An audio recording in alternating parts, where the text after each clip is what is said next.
जय हिंद दोस्तों, मैं राजेंद्र सिंह स्वागत करता हूं अपने वीडियो चैनल राजेंद्र लाइफ में। मैंने पहले एक वीडियो बनाया था जिसमें अपने अशोक चौधरी साहब के साथ में बनाया था। लगभग 1 साल हो गई उस वीडियो को कि उसमें लगा था जब राजवीर चौधरी और सूरज चौधरी उनके साथ बहुत बड़ा हादसा हुआ था और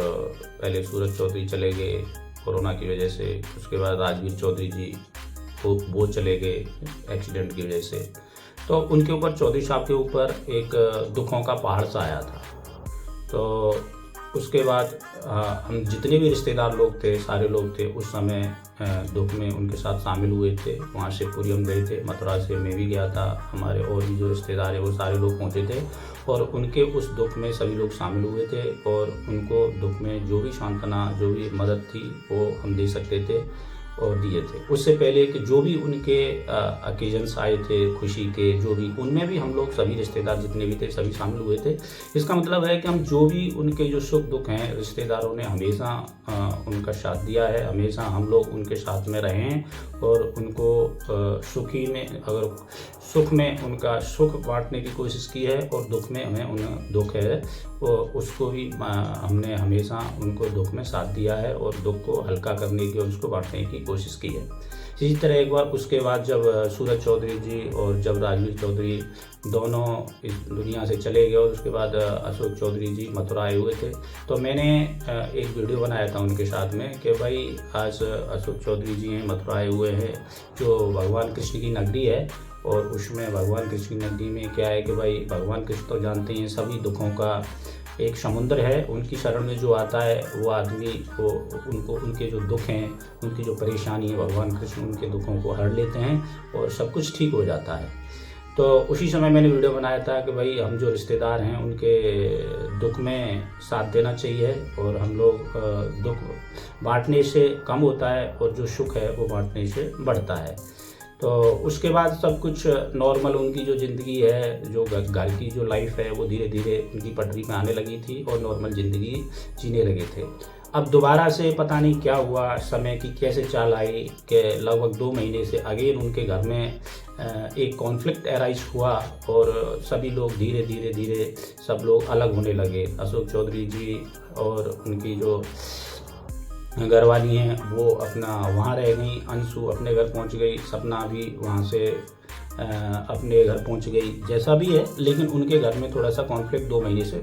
अराइज हुआ। तो उसमें ये तो सभी को पता है, ऑडियंस को भी पता है कि भाई 2 महीने से उनके परिवार में क्या चल रहा है क्या नहीं चल रहा है। लेकिन कुछ लोग, कुछ ऑडियंस है हमारी ये समझती है कि भाई उनको इस कॉन्फ्लिक्ट को पैदा करने में और उनका परेशानी खड़ी करने में, उनको ये कष्ट देने में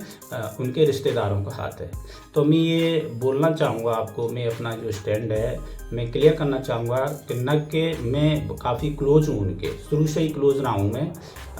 उनके चौधरी साहब के साथ में। मुझे उनकी जो हर चीज़ के बारे में पता रहता है कि भाई उनके घर में, परिवार में या कैसे भी क्या चल रहा है क्या नहीं चल रहा है, क्योंकि क्लोज होने के नाते आपका कोई दोस्त है, आपका कोई मित्र है, आपका जो रिश्तेदार है, उनको काफ़ी हद तक उनकी जो घर की जो अंदरूनी जो स्थिति है, उनकी जो सच्चाइयाँ हैं वो सब पता रहता है। तो मैं आपको ये बताना चाहूँगा कि इनकी जो भी परेशानी पैदा हुई है इसमें किसी भी रिश्तेदार का कोई भी हाथ नहीं है। किसी भी रिश्तेदार ने उनके जो घर की स्थिति बिगाड़ने में किसी भी रिश्तेदार ने कोई भी अपनी तरफ से कोई इस तरह की कोई पहल नहीं की है और न कोई नेगेटिविटी अराइज की है। ये स्वतः ही अपने आप एक समय की चालती, समय आता है, कभी अच्छा समय आता है कभी ख़राब आता है, तो ये स्वतः ही एक समय की एक चाल हुई है और जो समय की वजह से ये स्थिति पैदा हुई है। और इसकी वजह से हम लोगों को भी कुछ ऑडियंस के जरिए ये हमें सुनने को मिला है कि भाई उनके जो रिश्तेदारों ने ये स्थिति पैदा की है। तो मैं ये बोलूँगा कि हम लोगों को ही चलो ये बुराई मिली है कि भाई रिश्तेदारों ने इसे की है, तो हमारा भी ये फ़र्ज़ बनता है कि हम जो गलतफहमियाँ उनको दूर करें। तो हम जो भी रिश्तेदार हैं, चाहे अशोक चौधरी जी के ससुराल वाले हो गए, अंशु के घर वाले हो गए या हम हो गए मथुरा वाले, स्पेशली आज की डेट में हम लोग काफ़ी उनसे जुड़े हुए हैं और कनेक्टेड हैं। तो हम लोगों का ये पूरा प्रयास है और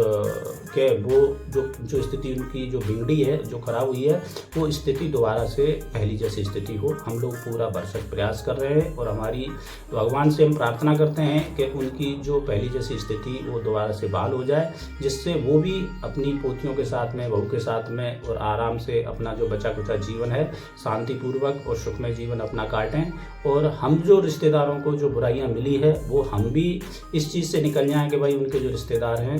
तो ये इस तरह की जो स्थिति है वो पैदा कर रहे हैं। तो मैं ऊपर वाले से प्रार्थना करता हूँ और मुझे भगवान पर पूरा विश्वास है। जैसा कि मैं मथुरा में रहता हूँ और भगवान कृष्ण को मानता हूँ, मुझे भगवान कृष्ण में पूरा विश्वास है कि उनकी जो बहुत ही जल्दी उनकी जो पुरानी जो पहले जो स्थिति थी, जैसे वो रह रहे थे, बहुत ही जल्दी वो सेम स्थिति आएगी और वो दोबारा से अपनी एक साथ रहेंगे और अच्छे से रहेंगे, कोई दिक्कत नहीं है। तो ऑडियंस से मैं ये बोलूँगा कि थोड़ा सा सब्र करें और थोड़ा सा शांति रखें और बहुत ही जल्दी वो दोबारा से वो समय आएगा। और आप भी अपने वो ऊपर वाले से प्रार्थना करें कि भाई उनकी जो स्थिति पहले जैसी थी वो पहले से जैसी स्थिति एक साथ दोबारा आए और अशोक चौधरी जी उनकी जो पत्नी हैं और वो अपनी बहू पोतियों के साथ में दोबारा से रहें और अपना जो जीवन है और अपना जो आगे का जो जीवन है, जो वृद्धाश्रम का जो जीवन है, बुढ़ापे का जो जीवन है, आराम से शांतिपूर्वक और सुखपूर्वक अपनी पोतियों के साथ, बहू के साथ में अपना काटें। और हम लोग भी इस पूरे प्रयास में हैं और बहुत ही जल्दी ये स्थिति है आएगी, मुझे पूरा विश्वास है। तो मैं यही बोलूँगा अपनी ऑडियंस को कि भाई किसी भी तरह की गलतफहमी न पैदा करें और जो कुछ लोग जो अपना जो वीडियो बनाते हैं कुछ अपना व्यूज़ लेने के लिए हैं और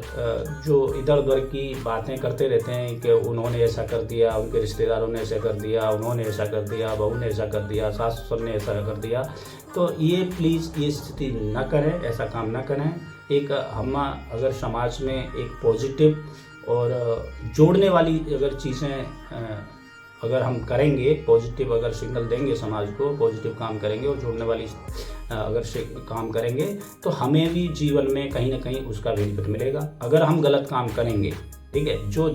भगवान कृष्ण का जैसा कर्म करेगा वैसा फल देगा भगवान। तो जो अगर कोई गलत काम करेगा, अगर किसी के परिवार को, किसी के घर को तोड़ने का काम करेगा और नेगेटिविटी फैलाएगा तो उसका भी एक दिन, कोई भी इंसान हो, चाहे मैं हूँ या आप हो, कोई तीसरा आदमी है, उसको भी एक दिन उसका खामियाजा भुगतना पड़ेगा। तो हमें ऊपर वाले से डरना चाहिए और कभी भी गलत काम नहीं करना चाहिए, अच्छे कर्म करना चाहिए। अच्छे कर्म का फल जो हमेशा अच्छा होता है और बुरे कर्म का फल हमेशा बुरा होता है। और आप समाज की नज़रों में, लोगों की नज़रों में, दुनिया की नज़र में धोखा दे सकते हैं, लेकिन ऊपर वाला बैठा है उस चीज़ न्याय करने के लिए, उसको कभी धोखा नहीं दे सकते और उनके न्याय से कोई बच नहीं सकता। तो मेरा वीडियो बनाने का यही था कि भाई कुछ लोगों ने जो गलतफहमियां पाल रखी हैं कि उनके जो रिश्तेदार हैं वो इस चीज़ को बिगाड़ रहे हैं। तो वंस अगेन एक कंक्लूड करते हुए मैं कहता हूँ कि बहुत ही जल्दी जो जैसी उनकी जो स्थिति थी, जो एक साथ रह रहे थे, बहुत ही जल्दी वो स्थिति आएगी और वो आराम से रहेंगे। और ऑडियंस से भी मैं रिक्वेस्ट करूँगा कि आप भी अपना भाई भगवान से प्रार्थना करें कि उनकी परिवार फैमिली एक साथ फिर दोबारा से इकट्ठे हो और अपने आराम से रहें। तो इसी के साथ मिलते हैं अगले वीडियो में एक वैल्यूएबल कंटेंट के साथ। एंड जय हिंद, जय Bharat and thanks for watching my video.